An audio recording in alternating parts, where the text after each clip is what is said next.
Well, it looks like Tucker Carlson's new January 6th special is proving rather upsetting to some who prefer to live in a constant political state of denial. As numerous questions remain regarding the government's actual involvement that day, and even if you believe those law-abiding taxpayers who entered the Capitol building are the epitome of evil, two wrongs don't make a right, now do they?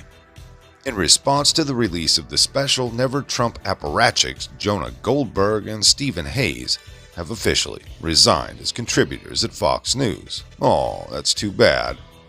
In classic Orange Man bad fashion, the news of their disgruntled resignation came out via the New York Times today, of course.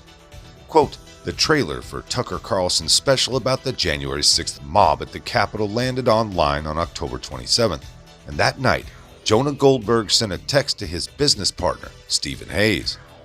It read, I'm tempted just to quit Fox over this. Mr. Hayes responded, I'm game, and then replied, totally outrageous. It will lead to violence. Not sure how we can stay, unquote. The full special, Patriot Purge, appeared on Fox's online subscription streaming service days later, and last week, the two men, both paid Fox contributors, finalized their resignation from the network. Now let me start by noting that the fact that they went to the New York Times to air their grievances says more than enough on its own. And once you actually get into the article, it reads like another publicity grab by the two neocons, both of which have seen their appearances on Fox News severely curtailed over the last several years. In fact, it's hard to believe they were still being paid to be contributors, which leads me to wonder if they were holding contracts that weren't going to be renewed anyway. After all, isn't it better to go off in a huff on your own terms, flexing for your left-wing subscribers, than to wait around to get put out on the streets, right? At one point, the Times mentioned that the Dispatch, the outlet currently ran by Goldberg and Hayes, has 30,000 subscribers. That's the kind of data the paper wouldn't have unless it was given to them, which again makes the entire article feel like some sort of publicity stunt. Now before we go any further, let's take a quick commercial break to pay some bills. Our health and patience have really been challenged, so I found a remedy that works. 100% pure ESS 60 is incredible, and now you can buy it directly from the lab. They call it a miracle molecule because people sleep better, enjoy more energy, and mental focus with a simple spoonful in the morning. You can mix it in your salad, rub it on a steak, or even dip your bread in it. ESS 60 comes in 3 delicious organic oils: olive, avocado, and MCT coconut. This groundbreaking blend supports your immune system with powerful antioxidants and antiviral properties.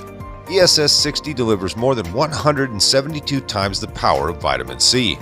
It's such a powerful antioxidant that it helps neutralize free radicals to assist with detoxification. Don't wait to order your ESS 60 oil directly from the lab. You're going to love it, and it's good for pets too.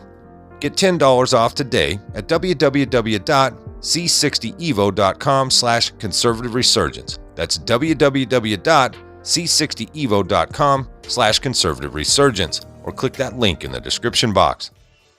Okay, so the thing that strikes me the most about this New York Times quasi-hit piece is that while it makes Carlson's special sound incredibly sinister, there are precious few examples given, either by the Times or its subjects, to illustrate what's so awful about it.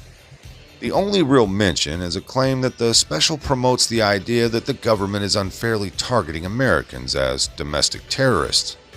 Now that's hardly a controversial take given recent events, but there's clearly a hive mentality that seeks to declare any question of anything having to do with January 6th as out of bounds. But it's starting to seem like even everyday normies don't buy that assertion, spoken or insinuated, nor does Tucker Carlson, obviously. Regardless, the news business is, in fact, a business, and Fox News viewers have spoken. Carlson remains the top-rated show in cable news, while Goldberg and Hayes were only making rare appearances on Fox News Sunday and Special Report to bleed out Trumpism, while continually giving Democrats a pass, of course. And that kind of thing may still make Paul Ryan feel warm and fuzzy, but few others have an appetite for it.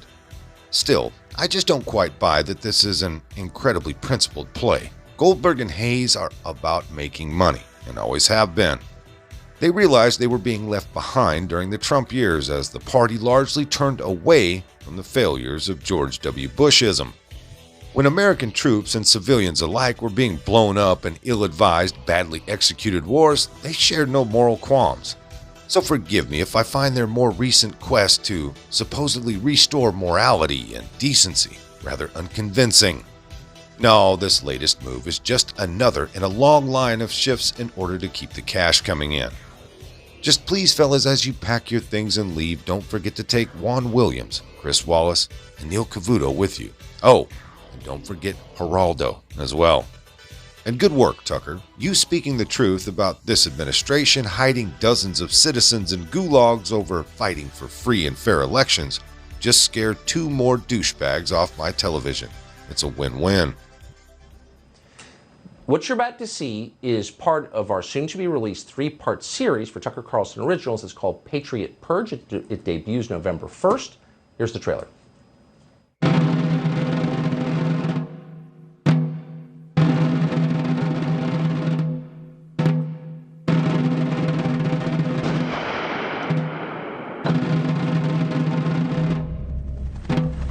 The domestic war on terror is here, is coming after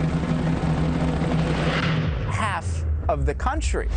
The helicopters have left Afghanistan, and now they've landed here at home. And the left is hunting the right, sticking them in Guantanamo Bay for American citizens, leaving them there to rot. We are dealing with an insurgency in the United States. Terrorism from white supremacy is the most lethal threat to homeland. I've been told that I'm a white nationalist. Me. FBI, throw your hands up. They've begun to fight a new enemy in a new war on terror. Not Al-Qaeda, white supremacy. False flags have happened in this country. One of which may have been January 6th. This truth is marching on. Some of this came by way of redstate.com. If you liked it, hit that like button. Subscribe if you haven't. Leave a comment down below. There's a PayPal link in the description box, so please put $1 in the bucket on the way out the door. I'd like to thank everyone for all your donations. They're much needed and much appreciated. Now, with all that being said, we'll see you next time. Come on, move. Move. Easy, easy.